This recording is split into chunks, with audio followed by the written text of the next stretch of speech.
Typhoid Mary. A pandemic doesn't always start with a bat, a market, a war, or a laboratory. Sometimes it starts in the kitchen, with wet fingers, with a person cutting peaches, mixing dessert, and sincerely believing that if they don't feel any pain, there's no problem. Beautiful logic. Murderously stupid, but very human. Mary Mallon worked as a cook in wealthy New York homes in the early 20th century. She cooked well. So well, in fact, that she was hired by respectable families, where people were accustomed to paying for clean tablecloths, a quiet life, and food without a microscopic lottery inside. Her signature dish was peach ice cream, a cold dessert, no heat, no chance to kill bacteria, just a direct route from the cook's hands to the customer's body. Brilliant. If you're a bacteria. From 1900 to 1907, Mary worked for 8 families. 7 of them experienced typhoid fever outbreaks. People suffered from fever, pain, diarrhea, and weakness. Some died. And Mary moved on. A new house, a new kitchen, new plates, new victims. For a long time, no one could connect the dots, because the very idea of a healthy carrier sounded almost like nonsense to many back then. A person without symptoms infects others? Of course, that's too complicated. It's easier to blame the water, shellfish, air, fate, whatever. In 1906, sanitary engineer George Soper began investigating an outbreak in Oyster Bay. 6 of 11 people in the home of a wealthy banker had fallen ill. Soper checked the usual sources: water, food, seafood, nothing. Then he found a common thread: the cook. A tall Irish woman who disappeared immediately after the illness began. He found Mary in Manhattan and asked her to get tested. Mary responded in the most scientific way possible. She grabbed a carving fork and chased him out of the kitchen. A very convincing argument if your dissertation is titled, "I don't want to know anything." When the authorities came for her in 1907, they needed police and a doctor. She literally had to be forced into an ambulance. She later admitted that she almost never washed her hands. Here was the pinnacle of sanitary thinking. A person handles food, carries typhoid, and for her, her hands were just decorative sticks on the ends of her sleeves. The tests revealed the unpleasant truth. Mary was an asymptomatic carrier of Salmonella typhi. The bacteria lived in her gallbladder and were shed through her dirty hands. She looked healthy. She felt healthy. And so she thought everyone around her was an idiot. She was isolated on North Brother Island for 3 years, then released on one condition: never work as a cook again. She agreed. And then, of course, she went to work as a cook, under the name Mary Brown. In 1915, at Sloan Maternity Hospital in Manhattan, 25 people fell ill. 2 died. Young mothers, staff, patients. And once again, there she stood in the center of the kitchen. The woman who had already been told she was dangerous. Not hinted at, not suggested, explained. After that, Mary was sent back to North Brother for the rest of her life. She spent 23 years in isolation and 26 years in prison in total. She died in 1938. An autopsy confirmed that live typhus bacteria were still in her gallbladder. She is credited with at least 51 infections, possibly more than 120. The nastiest thing here isn't the bacteria. The bacteria are simply doing their job. The nastiest thing is that after her first arrest, Mary already knew the truth. And yet, she still returned to the stove. The Siege of Kaffa. The Black Death pandemic experienced one of its most vile surges, not because someone devised a cunning plan to destroy the world. No. People simply fought, traded, fled, and understood almost nothing. And this mixture of fear, ships, and complete ignorance of germs worked better than any army. In 1346, the Golden Horde besieged Kaffa, a wealthy Genoese colony on the Crimean coast. The city was a thriving trading post. Goods, money, people, rats, fleas, and all the other splendor of medieval globalization passed through it. but without sanitary standards and without the slightest notion that invisible contagion could cross the sea faster than word. The siege dragged on. The walls held. Supplies arrived by sea. The Mongols couldn't simply take the city and call it a day. And then the plague struck their camp. Soldiers began dying by the thousands. Tumors in the groins and armpits. Fever, delirium, death. An army accustomed to destroying cities suddenly became fodder for bacteria.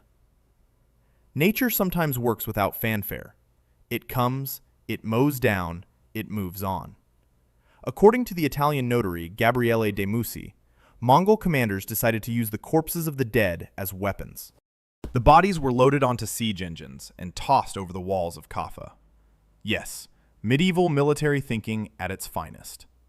If you can't breach a wall with a stone, try throwing a decomposing human over it.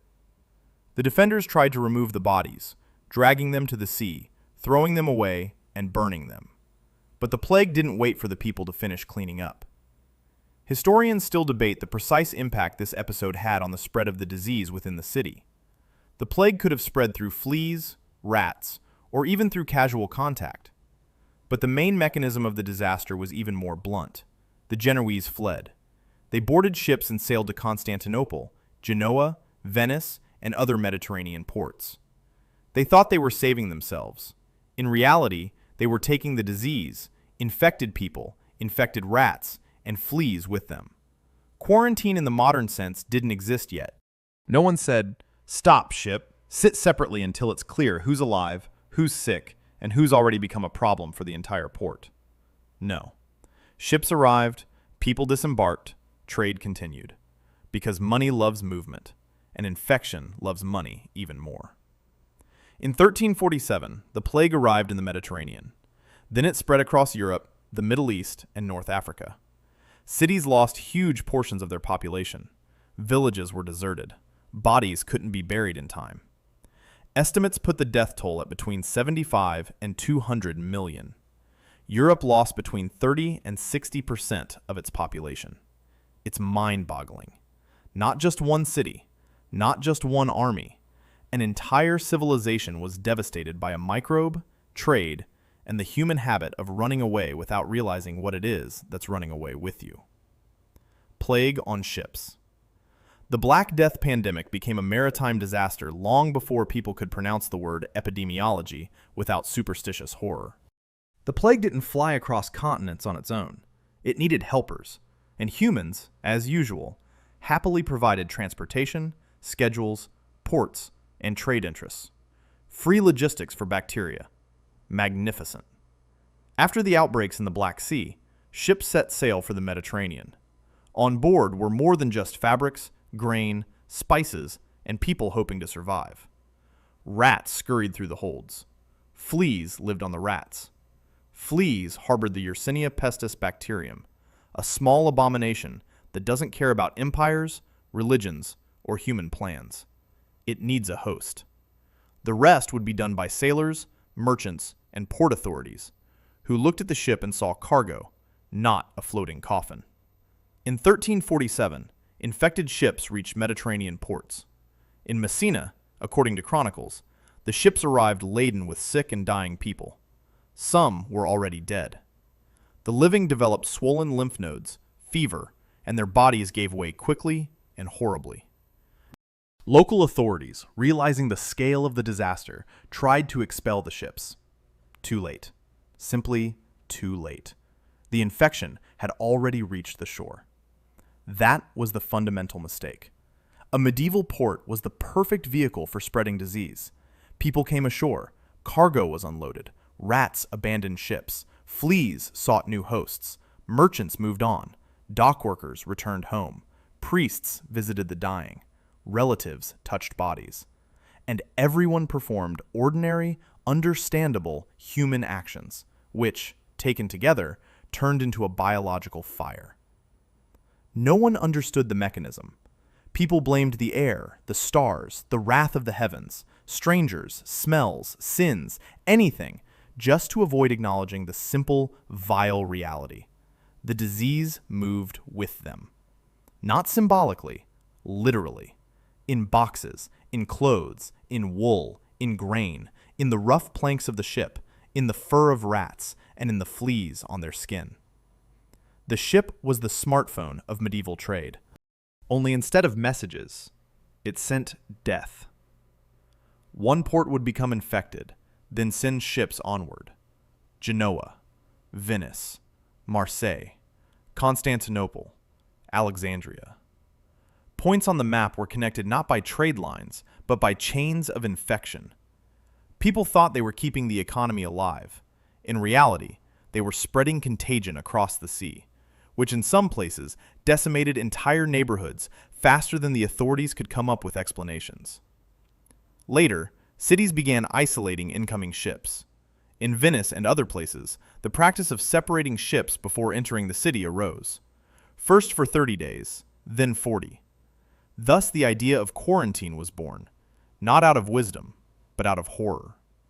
It took mountains of corpses for people to understand. Sometimes, the most profitable ship should not be met, but kept away until it was clear what it was carrying. Because the plague on ships demonstrated one disgusting truth. Trade connects the world, and so does disease. Dirty water and cholera.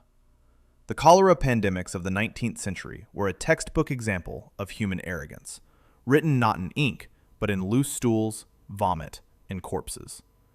The disease struck cities again and again, and people continued to drink the water they themselves had dumped their waste into. Very elegant. Almost poetic if you forget that thousands died from it. Cholera killed quickly. One day a person would be standing, talking, working, drinking from a pump, and the next their body would be desiccated, as if all the fluid had been roughly squeezed out. Convulsions, dehydration, sunken eyes, blue skin. And most importantly, the infection was transmitted through water contaminated with human excrement. The simplest chain of events. Feces would enter the source. The person would drink. The intestines would become an emergency drain.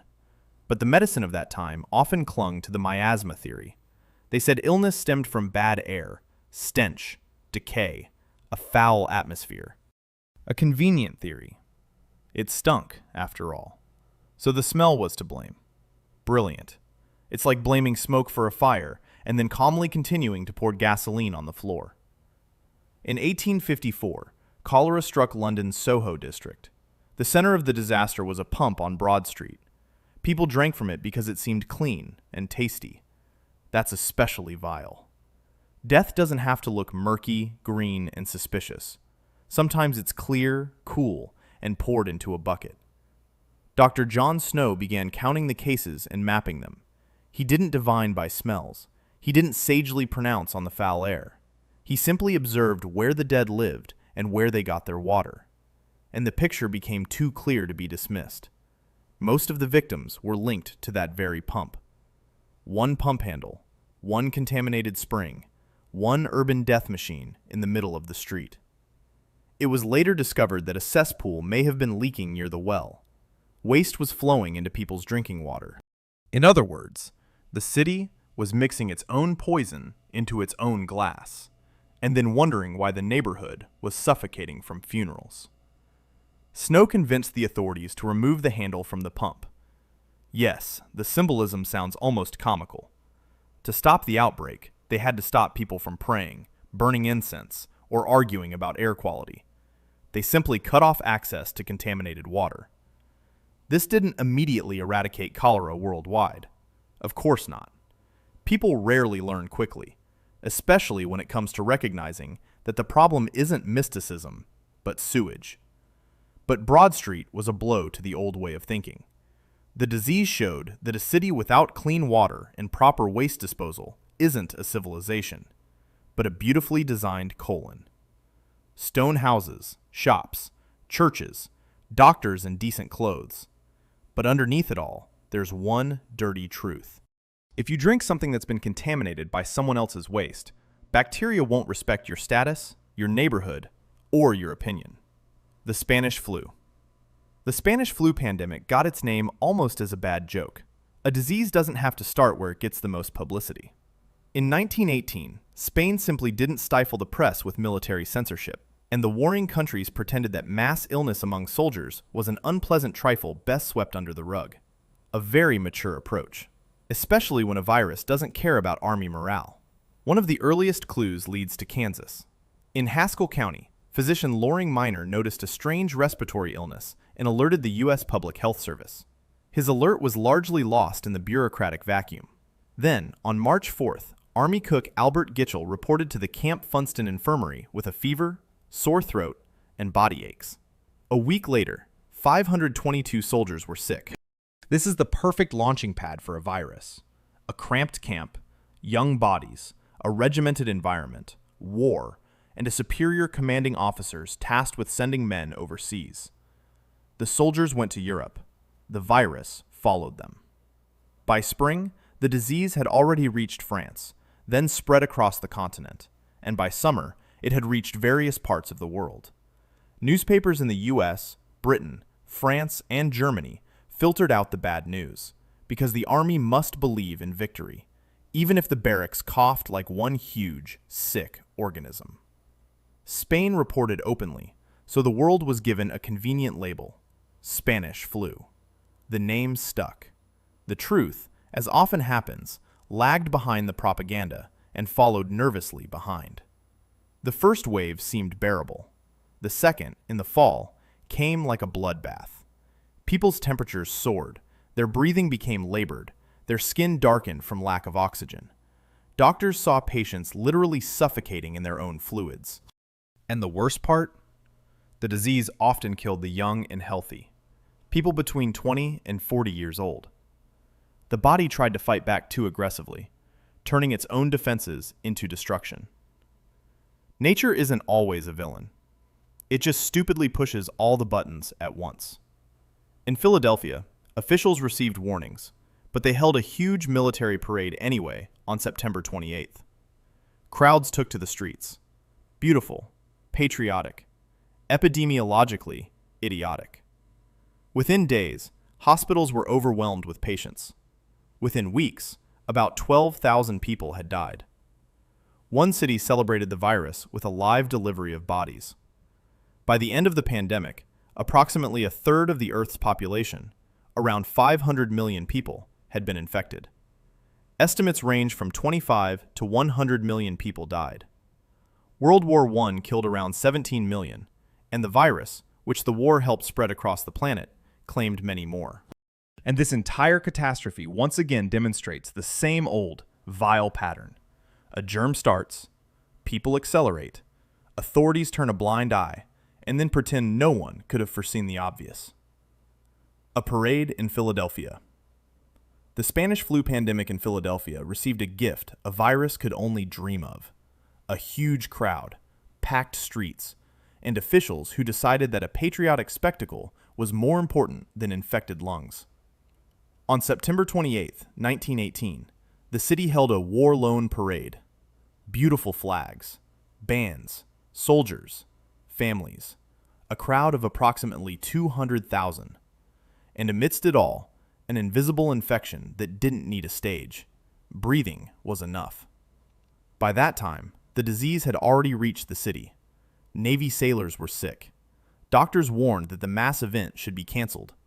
But Philadelphia Public Health Director Wilmer Cruzen decided that panic was more dangerous than the virus. What a convenient idea.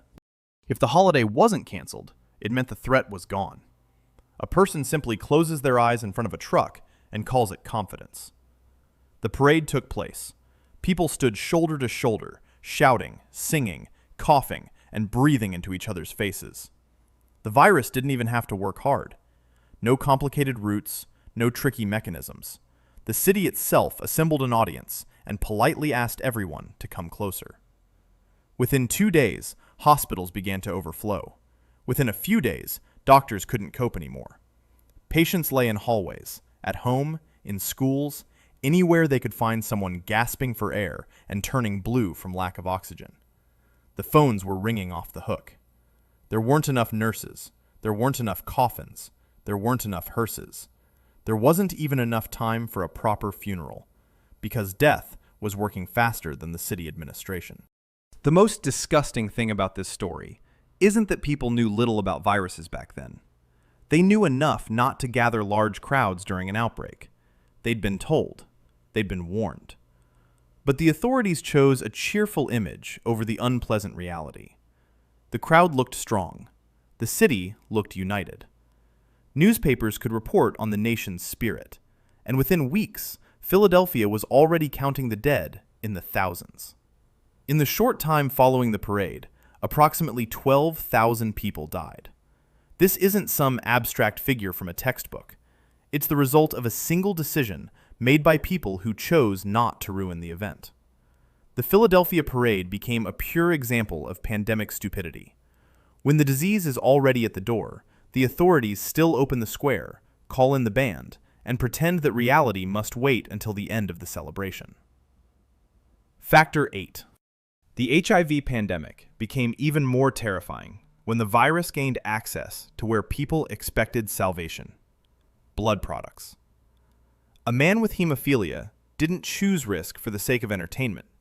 He needed Factor 8 because without it, a simple injury could result in bleeding that the body simply couldn't stop. The cure seemed like a miracle. And then it turned out that someone had laced this miracle with death. Factor 8 was made from blood plasma. Not from a single, careful donor, no. Plasma was pooled from thousands of people, sometimes tens of thousands, per batch. A very clever idea if your goal is to collect as many other people's risks as possible in one vial. One infected donor was added to the pool, and the drug was then shipped to patients like medical tape measure in sterile packaging. In the early 1980s, doctors began to notice a terrifying connection. People with hemophilia were contracting a new disease, later linked to HIV. The Centers for Disease Control and Prevention in the U.S. warned that blood products could transmit infection. For a normal person, this sounded like a signal to stop, check, destroy the dangerous batches, and rebuild the system. For some companies, it apparently sounded like boring sales noise. The problem wasn't just with the science, it was with the raw material. Plasma was often purchased from high-risk groups: prisoners, drug addicts, poor donors, and those who needed money right away. Blood was becoming a commodity. And when human blood becomes a cheap commodity, someone inevitably starts counting vials, not lives. By the mid-1980s, safer versions of the drug were already available, heat-treated to reduce the risk of viral transmission. And here's where the worst part begins. The old stockpiles didn't magically disappear. They continued to be used and shipped to various countries, including markets where patients and doctors couldn't ask many uncomfortable questions. The old product had to go somewhere. Of course, you can't just let contaminated goods go to waste when you can sell them to sick people. Thousands of hemophiliacs have contracted HIV through blood products. In the United States, thousands of patients have been affected. In the United Kingdom, more than 1,000 people have contracted HIV, and even more have died after contracting hepatitis and other infections through the same blood system. In Japan, France, Canada, Ireland, and other countries, families have spent years extracting the truth from officials, doctors, and companies who preferred to speak the dry language of blameless accountability. The most disgusting thing here isn't the virus itself. The virus doesn't sign documents. The virus doesn't decide where to send old batches. The virus doesn't look at a safer drug and say, let's sell the dangerous one first. This was done by people. In suits. In offices. With reports, seals, and calm faces. And that's precisely why the Factor 8 tragedy is so vile. Medicine was supposed to protect the most vulnerable. But instead, part of the system turned their dependence on treatment into a conduit for infection. Paid plasma. The HIV pandemic has demonstrated one unpleasant thing. Sometimes the disease is spread not by a wild animal, a dirty market, or a coughing passenger, but by a perfectly legal system with a cash register, contracts, and cold, hard calculations. Paid plasma sounds almost sterile. In reality, it was a conveyor belt, where poverty became raw material, and risk was prettily packaged as a medical product. Blood clotting drugs required plasma. Lots of plasma. A lot of it. Companies didn't sit back and wait for ideal volunteers in perfect health. They bought blood where it was easiest to find, from people who urgently needed money, from prisoners, from drug addicts, from poor donors, from those who came not out of altruism, but because their bodies could still be exchanged for a little cash. This is where medicine begins to smell less like a hospital and more like a market. People sell a part of themselves because they have no real choice. The company gets cheap raw materials. The patient receives the drug somewhere far away, trusts the doctor, and has no idea how many other people's stories have been mixed into that bottle. Beautiful? No. Effective? Until then. Dangerous? Damn it. Plasma was mixed into huge batches. A single batch could contain material from thousands of donors, sometimes tens of thousands. One infected person would enter, and that would be it. Their viral trace would dissipate, not in terms of safety, but in terms of scale. Now the risk belonged not to a single bag of blood, but to an entire batch of the product sent to patients with hemophilia. People who were already dependent on treatment because their blood clotting was poor. In the early 1980s, doctors began to see a terrifying picture. Hemophiliacs were contracting a new, deadly infection. Not through their lifestyle, not through a random adventure, but through a medication that was supposed to save them. The irony here is so ugly, it's almost unpleasant to even utter. A person undergoes treatment to avoid dying from a hemorrhage, but instead receives a virus that changes their entire life and often leads to death. The problem with commercial plasma was that the system was already gravitating toward the most vulnerable. Where there's poverty, addiction, imprisonment, fear, and despair, there's always a higher risk of disease and a lower chance of fair oversight. But the raw material was needed. Production continued. Vials were sold. Paperwork was filled. Everything seemed fine until patients began dying too visibly. Paid plasma has become a lesson in bleakness. When human blood is turned into a cheap resource, and safety catches up with profits only very slowly, infection gets the perfect route. Not a dark, secret one, an official one, with a label, instructions, and the signatures of the people responsible, who then spend a long time explaining why no one is supposedly to blame. SARS and animal markets. Sometimes a pandemic starts not with a secret conspiracy or a laboratory button, but in a place where live animals are kept near food, blood, cages, dirty water, and people who believe everything is under control. SARS in 2002 was just such a warning. Loud, harsh, almost a direct hit in the face. But humanity, as usual, looked at the alarm and decided, unpleasant, but survivable. The first cases of severe atypical pneumonia, SARS, appeared in China's Guangdong province in late 2002. People began with fever, cough, and weakness, and then the disease spread to the lungs. Breathing became labored. Hospitals received patients who were not responding to standard treatment regimens. The virus behaved not like a seasonal cold, but like a new predator that had just found a way into the human body. The prime suspect route looked disgusting and very mundane. Bat coronavirus, intermediate animals, live game markets, human contact. At these markets, different species are crammed too close together. One animal is scared, another is injured, a third is caged. Humans touch, cut, carry, and breathe nearby. And all this biological chaos isn't just a textbook, it's a real-life shopping mall. Nature didn't ask us to build such a virus exchange. Humans created it themselves. Palm civets, sold at markets as food, were particularly common in early investigations. Later, scientists discovered related coronaviruses in bats, and the picture became even more disturbing. Viruses can linger in animal reservoirs for years, quietly awaiting contact, and one day find their way through trade, cuisine, or farms. Not magic, not a curse, simply too many species, too much stress, too many hands, in one dirty place. SARS managed to spread beyond China. One infected doctor traveled to Hong Kong, stayed in a hotel, and the virus then spread with people to other countries. Over the course of several months, more than 8,000 people fell ill, and 774 died. For the world, it was almost a trial run for a new era. Airplanes, megacities, hospitals, international connections.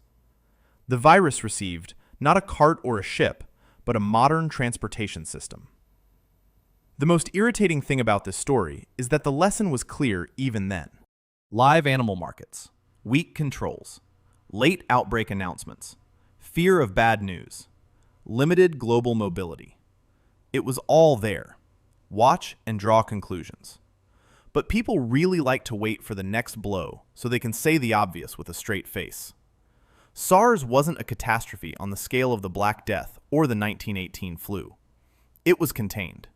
We were fortunate both with the virus's biology and the fact that the disease often became contagious after noticeable symptoms had already appeared.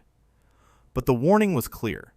If humans turn living nature into a crowded marketplace where blood, cells, breath, and money all mingle in the same aisle, the virus only has to choose its moment. And it will. It has more time than we have patience.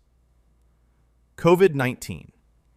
The COVID-19 pandemic began with a nasty classic, a strange pneumonia, early warnings, bureaucratic nervousness, and a virus that doesn't care whether people are comfortable acknowledging the problem.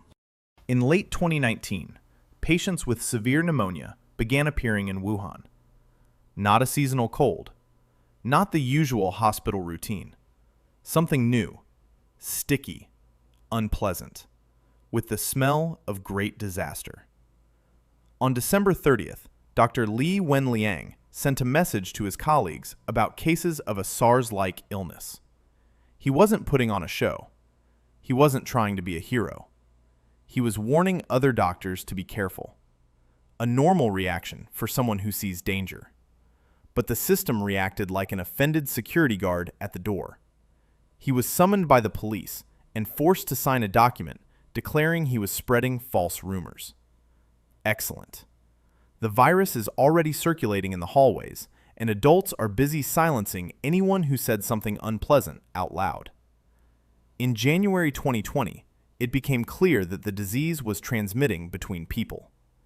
The Huanan seafood market was closed, and then the city was locked down. But time had already passed, and viruses thrive on time. They don't require complete chaos. A couple of weeks of human sluggishness, a couple of meetings, a couple of elegant formulations instead of an honest cry. We have a problem. Li Wenliang himself became infected after contact with a patient. He died on February 7th, 2020. And then the story became so symbolic that even cynicism wears thin. A doctor warned. A doctor got high blood pressure. A doctor got sick. A doctor died. Meanwhile, the world was already entering a catastrophe that couldn't be dismissed with an order, deleted from a chat, or dismissed as a rumor. On March 11th, 2020, the World Health Organization declared COVID-19 a pandemic. By that point, the virus had already crossed borders. Planes had done their job. Hospitals were beginning to receive wave after wave, and governments suddenly discovered that an invisible particle could shut down an economy better than any strike. According to confirmed data, COVID-19 has killed over 7 million people, and the actual toll, based on excess mortality estimates, could be much higher. Millions of families have had empty seats at the table. Millions of people have endured hospitalizations, oxygen masks, isolation, fear, and consequences that persist even after a negative test. The origin of the virus has still not been fully resolved. The leading scientific theory points to a natural transition from animals to humans, possibly through an intermediate host. A laboratory accident hasn't been completely ruled out because there wasn't enough transparent data for a definitive answer. And that's part of the failure. When the world needs clarity, but instead gets fragments, closed doors, and political fog, trust is the first to die. And then comes the fall of people. A laboratory blind spot. The COVID-19 pandemic left behind more than just hospitals, cemeteries, and shattered economies. It left a hole. A huge, irritating, almost mocking hole in the answer to a simple question. How exactly did it all start? And that's where the laboratory blind spot begins. An unproven catastrophe. An uncomfortable horror story. Specifically, a zone where there's too little data, too many doors, and trust evaporates faster than alcohol from a lab bench. The Wuhan Institute of Virology did study bat coronaviruses. That's a fact. Wuhan was indeed the site of the first major outbreak of the new disease in late 2019. That's also a fact. The Huanan market was indeed linked to early cases. That's a fact. And then comes the worst part. There are enough facts to ask tough questions, but not enough to honestly close the debate. A laboratory accident doesn't require a wild-eyed, evil scientist. That childish image just gets in the way. A real accident is boring. A protocol error. A tired employee.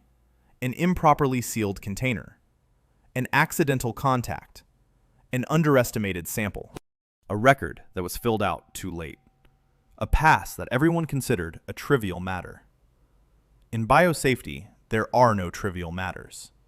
There, a trivial matter can one day get into a taxi, pass through the airport, and become international news.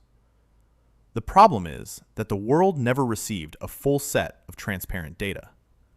What was needed were early samples, complete research logs, access to viral sequence databases, market data before the purge, interviews with staff without political theatrics surrounding every word, proper verification, not a circus where each side already knows what they want to believe. And this is what destroys trust. When the investigation into the origins of a pandemic turns into a dispute between states, scientists become like people trying to fix an engine while car owners squabble around them. One camp cries out about the market, the second about the laboratory. A third even chooses a theory based on political sympathies. Excellent. The virus deserves applause. Even after millions of deaths, it has managed to keep people arguing not only about the facts, but also about the right to obtain those facts. The most honest position today sounds unpleasant. There is no definitive answer. The natural transition from animals to humans remains a strong scientific hypothesis. A laboratory accident cannot be completely dismissed from the discussion until all critical data is disclosed. This doesn't mean we should believe every fantasy. It does mean that closed systems in times of global disaster are like gasoline next to a fire. The laboratory blind spot is dangerous not because it proves someone's favorite scenario. It's dangerous because it deprives the world of learning.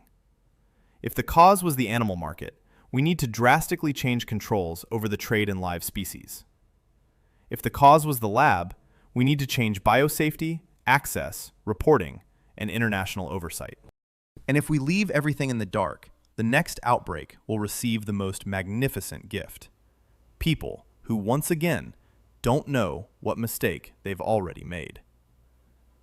Ebola in West Africa. A pandemic doesn't have to sweep the entire world at once to demonstrate how helpless people are when a virus enters a weak system. Ebola in West Africa didn't become a global pandemic, but it revealed a near-laboratory nightmare. A deadly virus, poor hospitals, late diagnosis, distrust of authorities, and borders that, to the infection, look like lines in a child's drawing. The outbreak began in late 2013 in Guinea. One of the first known cases was a small child from the village of Meliandou. Then relatives fell ill. Then those caring for them. Then those burying them. Ebola is transmitted through blood and other bodily fluids, meaning it especially thrives in moments when people are closest to the sick. Caregiving, funerals, panic, attempts to save a loved one without gloves, masks, or proper protection. At first, the disease was unrecognized, and that was already a disaster. Ebola used to be associated primarily with Central Africa, not Guinea, Liberia, and Sierra Leone. Initial symptoms could resemble malaria, typhoid fever, or any other serious infection. Fever, weakness, vomiting, diarrhea. Then, bleeding in some patients, organ failure, and death. The virus was given time. And a virus given time always begins to behave like a tenant you forgot to evict. The region's healthcare system was exhausted even before the outbreak. Few doctors, few laboratories, few beds, few protective equipment. Hospitals weren't fortresses against infection, more like a flimsy door in front of a truck. Medical workers were becoming infected because they were working without adequate protection and seeing patients unaware that they were dealing with Ebola. When doctors and nurses are decimated by the disease, the system doesn't just crack, it collapses. Trust was a particularly brutal issue. People were afraid of hospitals, afraid of isolation, afraid that their relatives would be taken away and they would never see them again. Rumors flew faster than ambulance crews.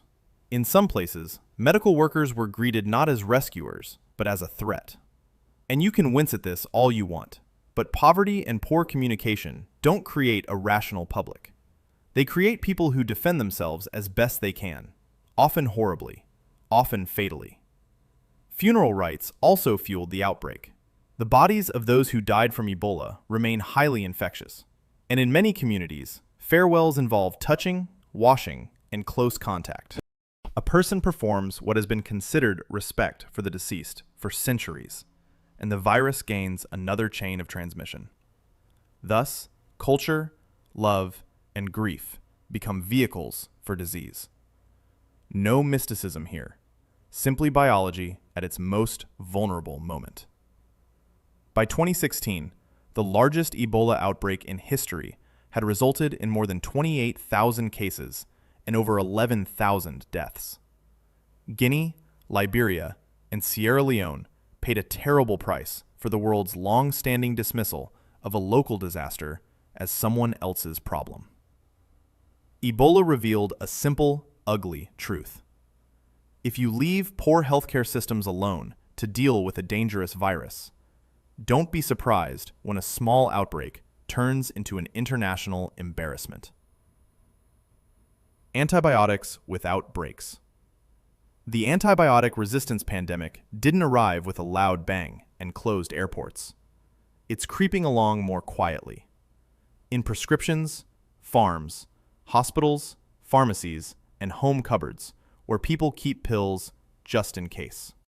Very sensible. Bacteria get a free training ground, and humanity pretends it's simply trying to heal. Antibiotics became one of the greatest medical weapons of the 20th century. Pneumonia, infected wounds, sepsis, surgery, childbirth, chemotherapy, all became much safer because doctors gained the ability to kill bacteria. So what did people do with such a powerful tool? Start using it as a one-size-fits-all solution. Sore throat? A pill. Runny nose? A pill. Viral infection? Also a pill, because the patient wants to leave the office, not with advice to drink water, but with the feeling of having been given a magical object. The problem is simple and nasty. Antibiotics don't work against viruses. At all. But every extra course puts pressure on the bacteria in and around the body. Sensitive ones die. Resistant ones survive, multiply, and pass on their defense mechanisms. This is natural selection without the pretty pictures. We test bacteria ourselves, and then are surprised that the best students emerge angrier, stronger, and more insolent. It's even worse when someone starts a course, feels better, and then quits. Half the job done, forgotten the pill, saved the bottle for later. Brilliant. You didn't kill the infection. You gave it a workout with reduced intensity. The surviving bacteria get a chance to return, and they no longer look with such respect on the drug that used to kill them. Farms added a layer of absurdity to this story. For decades, antibiotics were used not only to treat sick animals, but also to promote growth, prevent disease in cramped conditions, and reduce losses. Millions of animals, cramped quarters, constant microbial exchange, medications in feed and water. If bacteria dreamed of a resort for evolution, Humans built them in industrial complex. Hospitals have also become battlefields. They're full of weakened patients, full of procedures, full of catheters, full of wounds, full of antibiotics. Bacteria like resistant staph, resistant E. coli, and other hospital-acquired nasty things thrive where drugs are plentiful and people are vulnerable. It's almost a mockery. The place where people seek salvation can become a place where microbes gain armor. Today, antibiotic resistance is linked to millions of deaths each year. Some infections are already more difficult, expensive, and time-consuming to treat. Some surgeries, transplants, and cancer treatments are becoming more dangerous because without reliable antibiotics, any bacterial infection once again becomes a threat comparable to old medicine. And the worst part? No one created this catastrophe overnight. It was put together over time. Prescription after prescription, course after course, farm after farm, until bacteria gained a key advantage. They learn faster than people can admit their own stupidity. Ignoring warnings. Pandemics almost never arrive without a knock. There is a knock. People near the door pretend it's the wind, a neighbor, a random noise, anything to avoid getting up and looking through the peephole. The doctor warns. The epidemiologist writes a report. The lab sees a strange result. The nurse says there are too many patients. And upstairs, serious adults decide that bad news is ruining the mood. The markets, the elections, the war, profits, and the pretty picture of stability. The most ancient mistake in all pandemics is not the microbe. At least the microbe is honest. It reproduces. It doesn't pretend to be a moral philosopher. The real catastrophe begins when a person receives a signal and begins to negotiate with reality. Maybe it will pass. Maybe it will fizzle out on its own. Maybe journalists won't notice. Maybe people won't understand. This maybe then lies in hospital corridors, in body bags, and in reports read too late. In 1918, a doctor in Kansas warned of a strange disease, but soldiers were still sent overseas. In Philadelphia, doctors advised against holding a parade, but officials brought a huge crowd into the streets. In Wuhan, Dr. Li Wenliang warned his colleagues, but he was forced to sign a document denying the rumors. In the case of the contaminated blood, there were also signals. Doctors saw infections. Documents documented the risk. But old drugs continued to circulate around the world. Not because no one knew anything. They knew enough. It was just that knowledge interfered with a convenient plan. Officials love the word panic. It sounds authoritative. They can use it to cover up any delay. Let's not speak loudly, lest we cause panic. Let's not shut down an event, lest we cause panic. Let's not acknowledge the problem, lest we cause panic. And then panic comes anyway, only this time with overwhelmed hospitals. A brilliant strategy. Hide the smoke while the building burns. Business isn't a wholly orderly in a white light either. If an infection risk hinders sales, the familiar magic of wording begins. Insufficient data. Additional testing required. The product meets standards. Translating from the jargon of offices into human language, we're not ready to lose money yet. And yes, sometimes those who weren't involved in the decision at all pay for this pause. Patients, workers, children, the elderly, people who were given no choice. A warning is always unpleasant. It requires stopping a process, losing profit, canceling a holiday, admitting a mistake, offending a boss, frightening the public, ruining a pretty report. That's why the one who warns is often made the problem. Not the virus, not the bacteria, not the contaminated water, but the person who first said something was wrong. Very convenient. Break a thermometer, and the fever seems to disappear. Pandemics aren't just spread by coughs, blood, water, and fleas. They're spread by pride, by the fear of losing face, by greed, by bureaucracy, which moves so slowly, as if an infection must wait for a stamp on a document. Every time, the pattern is the same. Someone sees a threat, someone higher up decides to wait, and then the whole world learns a lesson that was already written. Only no one wanted to read it.